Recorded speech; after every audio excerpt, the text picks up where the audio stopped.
ഇന്ന് ഒരു ബന്ധുവിന്റെ സുഹൃത്തിന്റെ ക്ഷണം സ്വീകരിച്ചോടെ എത്തി. അപ്പൊ ആദ്യം തന്നെ വളരെ തിരക്കുകൾ ഉണ്ടായിട്ടും സമയമൊക്കെ മാറ്റിവെച്ച് ഇന്ന് ഈ പ്രോഗ്രാമിൽ എത്തിച്ചേർന്ന നിങ്ങൾ എല്ലാവരും ഈ വേദിയിലേക്ക് ഞാൻ ഹാർദവമായി സ്വാഗതം ചെയ്യുന്നു, ക്ഷണിക്കുന്നു. ഇതിൽ നിന്ന് വളരെ സന്തോഷമുള്ളതെന്ന് വെച്ചാൽ കഴിഞ്ഞ 3 വർഷങ്ങളോളമായി ജസ്പേഡ് റിയൽ എസ്റ്റേറ്റ് കമ്പനി തുടങ്ങിയിട്ട് കഴിഞ്ഞ മന്ത്രിസഭയിൽ ഓൾമോസ്റ്റ് എല്ലാ മന്ത്രിമാരിൽ നിന്നും പല അവാർഡുകളും മേടിച്ചു. എന്തായാലും ഈ അവാർഡുകൾ കാണിച്ചില്ല. ഇന്ന് ഏറ്റവും വലിയ പ്രത്യേകത, പുതിയ ഭരണം ഇന്ന് നമ്മളുടെ UDF-ന്റെ VD സതീശൻ ഇന്ന് ഓൾറെഡി കയറി എന്നുള്ളൊരു വലിയ വാർത്ത കൂടിയിട്ടുണ്ട്. പക്ഷേ എന്ന് വെച്ച് നമ്മളുടെ മുഖ്യമന്ത്രി പിണറായി വിജയനെ മറക്കാൻ പറ്റുമോ? എനിക്ക് അതുകൊണ്ട് നമ്മുടെ പഴയ മുഖ്യമന്ത്രിയും പഴയ സ്പീക്കറെയും ഒന്ന് കണ്ടേ തീരും, അല്ലെ?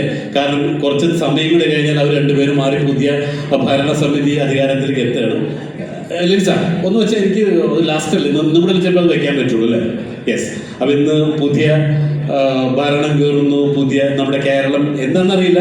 കഴിഞ്ഞ 10 വർഷം നമ്മുടെ LDF ആണ് ഭരിച്ചിരുന്നെങ്കിൽ ഇനി അടുത്ത 5 കൊല്ലം എന്തായിരിക്കും എന്ന് പറയാനല്ലേ വല്ലാത്തൊരു രീതിയിലേക്കാണ് പോണത്. ഇനി താഴേക്കായിരിക്കും, ഒന്നും അറിയില്ല. അപ്പൊ എന്തായാലും ആര് വന്നാലും നമ്മൾ കാശുണ്ടാക്കിയല്ലേ പറ്റും, അല്ലേ? അപ്പൊ നമുക്ക് നമ്മുടെ വഴി നോക്കാം. റെഡി? യെസ്, റെഡിയാണോ? റെഡി? ശബ്ദമില്ലല്ലോടാ, കുഴപ്പമൊന്നുമില്ലല്ലോ. പിന്നെ അതിന്റെ പിന്നിൽ ചെറിയൊരു സംഭവം ഒന്ന് സ്വയം പൊങ്ങണം, കുഴപ്പമൊന്നുമില്ലല്ലോ. അപ്പൊ അത് കിട്ടി നിങ്ങളൊന്ന് കാണിക്കണ്ടേ, അല്ലെ? ആദ്യമായിട്ട് വീഡിയോ കണ്ടവരൊക്കെ ഉണ്ടല്ലോ, അല്ലെ? യെസ്. അപ്പോൾ എൻ്റെ പേര് പരിചയപ്പെടുത്തി, ഡോക്ടർ നിഷാദ് അബൂബക്കർ. ഓൾറെഡി 27 വർഷമായിട്ട് ബിസിനസ് ചെയ്യുന്നു. ഇത് ഓൾറെഡി 13 കമ്പനികൾ റൺ ചെയ്യുന്നു. ഇപ്പോൾ 13ാമത്തെ കമ്പനിയെ കുറിച്ച് പറഞ്ഞു തരാൻ വേണ്ടിയിട്ടാണ് ഇപ്പോൾ നിങ്ങളെ ഇങ്ങോട്ട് ഇൻവൈറ്റ് ചെയ്തിട്ടുള്ളത്. കഴിഞ്ഞ 12 കമ്പനികളും എനിക്കും എൻ്റെ കുടുംബത്തിനും കാശുണ്ടാക്കാൻ വേണ്ടിയായിരുന്നു. 13ാമത്തെ കമ്പനി ഇന്ന് ഇവിടെ പറയുന്ന പ്രൊജക്റ്റ് ഇഷ്ടപ്പെട്ടാൽ നിങ്ങൾക്കും സമ്പന്നനാകാൻ പറ്റുന്നൊരു അവസരമാണ്.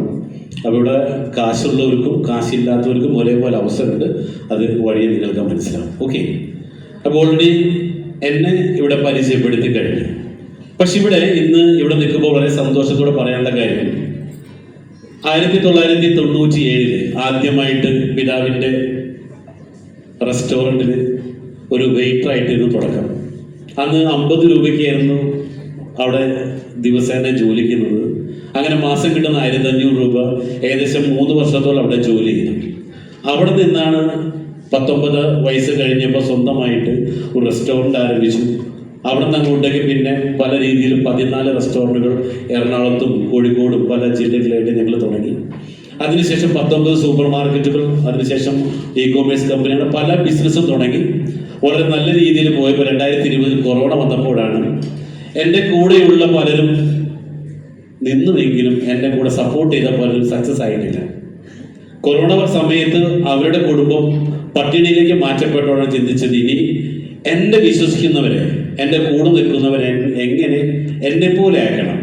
അപ്പം അതിനു വേണ്ടി തുടങ്ങിയ കമ്പനിയുടെ പേരാണ് ജസ്പേഡ് ഇന്റർനാഷണൽ. അപ്പോൾ നമുക്ക് നോക്കാം എന്താണ് ജസ്പേഡ് ഇന്റർനാഷണൽ എന്നുള്ളത്, അല്ലേ? അപ്പോൾ ഓൾറെഡി പറഞ്ഞു കഴിഞ്ഞു ജസ്പേഡ് ഇന്റർനാഷണൽ കുറിച്ച്.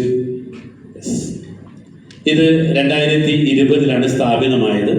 അപ്പം ഇന്ന് ഇവിടെ പറയാൻ പോകുന്ന പ്രൊജക്റ്റ്, ഒന്ന്, ജസ്പേഡിൽ ഇന്ന് 14ഓളം പ്രൊജക്റ്റുകൾ ഓൾറെഡി റണ്ണിങ്ങിലുണ്ട്. മീൻസ് അതിൽ 3 റണ്ണിങ്ങിലുണ്ട്, 7 പൈപ്പ് ലൈനിലുണ്ട്. അപ്പം ഇതൊന്ന് നിങ്ങളുടെ കയ്യിൽ പൈസ ഉണ്ടെങ്കിൽ എന്ത് ചെയ്യാം? ഇൻവെസ്റ്റ് ചെയ്തുകൊണ്ടും അതിലൂടെ ഒരു സമ്പന്നനാകാനുള്ളൊരു അവസരമാണ് ഇന്ന് ഇവിടുത്തെ പ്രധാന ലക്ഷ്യം. പക്ഷേ കയ്യിൽ എന്ത് വേണം? പണം വേണം. ഇനി രണ്ടാമത്തതാണ്, നിങ്ങളുടെ കയ്യിൽ പണമില്ല, കുഴപ്പമില്ല, അത് പഠിച്ചെടുത്തുകൊണ്ടും നിങ്ങൾക്ക് പണം ഉണ്ടാക്കാം. അപ്പൊ ഈ പ്രൊജക്റ്റിലേക്ക് ഇൻവെസ്റ്റ് ചെയ്യാൻ എന്ത് വേണം?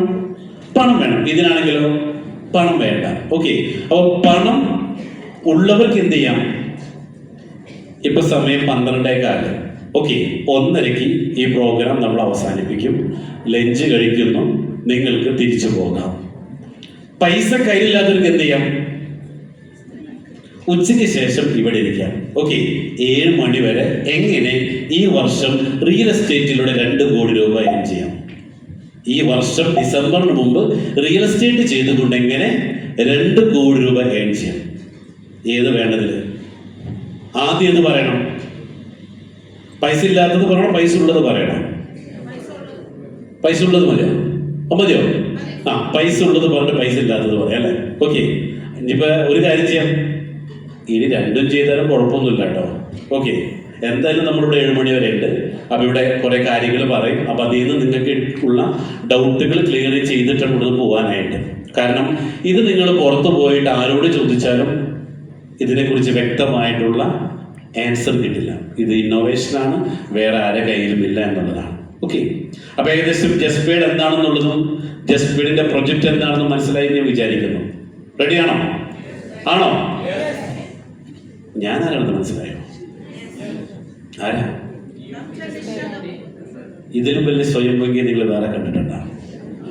അതായത് ഇത്രയും വിളിച്ചിട്ട് പോരാണ്ട് സ്റ്റേജിൽ നിന്ന് അവാർഡുകൾ ഇട്ടിട്ടേ സംസാരിച്ച് തുടങ്ങിയുള്ളൂ. കണ്ടിട്ടുണ്ടോ? ഞാൻ സ്വയം ഭംഗിയാണെന്ന് തോന്നിയിട്ടുണ്ടെങ്കിൽ കൈയടിച്ചേ. തോന്നി? അങ്ങനെ തന്നെ വേണം.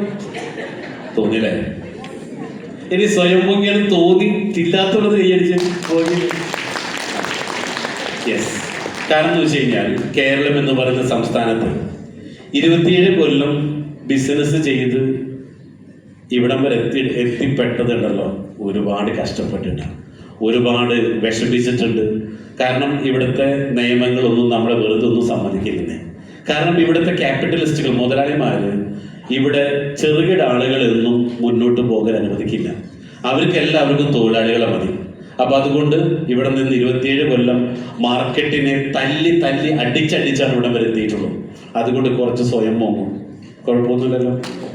ഓക്കെ, അപ്പൊ അതുകൊണ്ടാണ് ആ ഒരു വിഷമത്തിന്റെ ആണോ അത്രയും കഷ്ടപ്പെടുന്നത്. നിങ്ങളൊക്കെ ഭയങ്കര ഭാഗ്യവന്മാരാ. ഞങ്ങൾ അനുഭവിച്ച വേദനയുടെ, കണ്ണീരിന്റെ, കഷ്ടപ്പാടിന്റെ 100-1 പോലും നിങ്ങൾ അനുഭവിച്ചിട്ടുണ്ടാവില്ല. കാരണം കോട്ടും സൂട്ടൊക്കെ ഉണ്ട്. ഓക്കെ, പക്ഷേ ഇതിലേക്ക് എത്തിപ്പെടാൻ വേണ്ടി ഞങ്ങൾ എടുത്ത എഫേർട്ടുകൾ. ഓക്കെ, കാരണം എപ്പോഴും ഈ കോട്ട് ഇട്ടാപ്പിൻ ഊരാൻ പാടില്ല. എന്നാൽ ഇട്ടാപ്പിൻ ഊരരുത്. ഞാൻ മീൻസ് എന്താ പറഞ്ഞ, വീണ്ടും പഴയ രീതിയിലേക്ക് നമ്മൾ പോകാൻ പാടില്ല. അപ്പൊ അതുകൊണ്ട് അത്രയും രീതിയിൽ ഓരോ കാര്യവും ഫോക്കസ് ചെയ്തിട്ടാണ് ഞങ്ങൾ മുന്നോട്ടേക്ക് പോകുന്നത്. ഓക്കെ, അപ്പോൾ ഇനി എനിക്ക് അറിയാനുള്ളത് നിങ്ങൾ ആരാണെന്നുള്ളത് അല്ലേ? ഞാനാണെന്ന് മനസ്സിലായില്ലേ? ഈ മറ്റേ സിനിമയിൽ പറയണ പോലെ ഞാൻ ആരാണെന്ന്, താൻ ആരാണെന്ന് തനിക്കറിയില്ലെങ്കിൽ താൻ എന്നോട് ചോദിക്കും താൻ ആരാണെന്ന്. അപ്പൊ ഞാൻ പറയാം താൻ ആരാണെന്ന്, ഞാൻ ആരാണെന്ന്. അപ്പോ എന്നോടിപ്പോ നിങ്ങൾ ചോദിച്ചാൽ നിങ്ങളാണെന്ന് എനിക്കറിയില്ലെന്നേ. ഇപ്പൊ ഞാൻ നിങ്ങളൊന്ന് പരിചയപ്പെട്ടോട്ടെ. എന്ത് നിങ്ങൾ ഒരു വികാരമില്ലാത്ത ജീവികളായിരിക്കണം? എന്ത് പറ്റി? ഒന്നൊന്ന് സെറ്റാക്കി ഇവിടെ നിൽക്കുമ്പോൾ നിങ്ങളെ കാണുമ്പോൾ ഒരു വികാരമൊന്നുമില്ല. നിങ്ങളുടെ കാശിന് വേണ്ടി വന്നല്ലേ? പണത്തിന് വേണ്ടി വന്നല്ലേ?